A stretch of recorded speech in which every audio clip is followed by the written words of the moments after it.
Butchering customer service.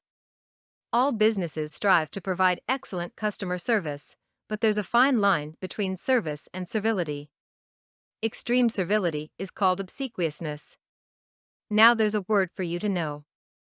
Even if you don't know what it means, you've experienced it, maybe in a restaurant, a clothing store, a car dealership, anywhere where employees hope that by virtue of their attention they will make sales or garner large tips. It's one thing to be attentive and meet customers' needs. It's another to be so present and in their face that customers think you want them to adopt you. A few months ago, I ordered a gift of steaks and roasts from a meat mail order business for some family members. When no acknowledgement came, I called to find out if they had gotten their present. As it turned out, the parcel delivery service had left the package at the wrong address, but the people who had received it in error were honest enough to immediately call the intended recipients to let them know about the mix-up. The only person who had made a mistake was the delivery man who'd misread the mailing label, and no one ever heard a word out of him or his company. The same can't be said for the meat company. In its relentless pursuit to keep customers satisfied, company representatives started calling me daily to make sure I was still happy and to see if I didn't want to order more meat. After the umpteenth call that resulted in no additional purchases from me, I asked to have my name and number removed from the calling list. Being nice hadn't worked. Maybe some force would be more effective. Keep in mind I had had absolutely no beef with the mail order company until now. It was at this point, however, that customer service attention turned into customer obsession. I thought I'd gotten the point across, but about a week later I started receiving calls at my work number.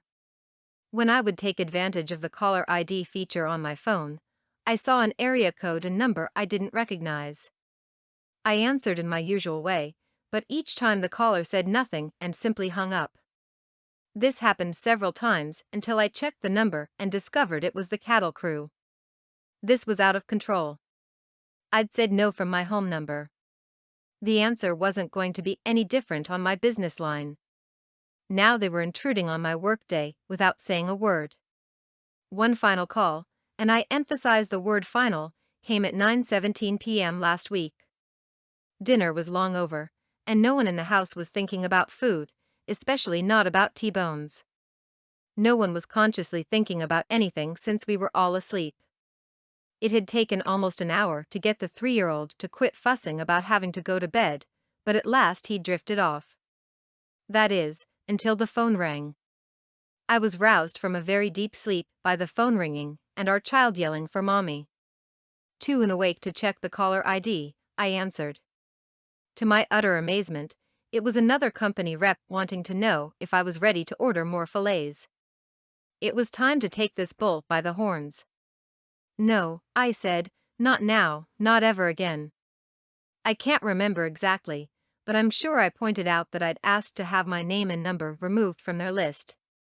That he had had the audacity to call so late in the evening was absolutely beyond my comprehension. This experience is a clear illustration of how customer service can go terribly wrong. Probably part of this was due to someone misreading the data and assuming that since I had placed a substantial order, I would likely do so again. Who knows? Maybe I would have at a later time, but the overkill from the sales staff turned out to be a deal-breaker as far as I'm concerned. Let this be a cautionary tale for any businesses out there that think hard selling is going to work every time. In many cases, it will backfire and have just the opposite effect from the one you want. I've recently conducted a less than statistically valid study polling people, my office manager, my aunt, and a very nice woman behind me in a line at Safeway, about customer disservice. Although not all the results are in, here are 10 tips to take to heart to keep your customers truly satisfied. 1. Just because your business model says customers should, in all probability, be interested in buying something, don't assume they're kidding when they tell you. 2. Limit unsolicited calls to the same person. 3. Call at a reasonable time. 4. After you hear hello, really listen to what the other person says to you. 5. Don't argue when the customer says no. 6. Honor the customer's wishes.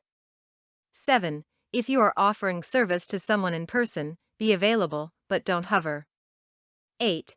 An internet order does not give you authorization to call someone at home or work to offer add-on purchases or services. 9. Know that a lot of people have caller ID, so don't call and hang up without saying something. 10. Ask yourself, would you want to get the call you're getting ready to make? This is just a starting point. Maybe you have some pet peeves of your own. If so, send them to our website. There are plenty of people we like to hear from. Just don't contact me about buying anything that was standing on 4 legs and had a pulse until recently. I'm now a vegetarian thanks to the last person who did.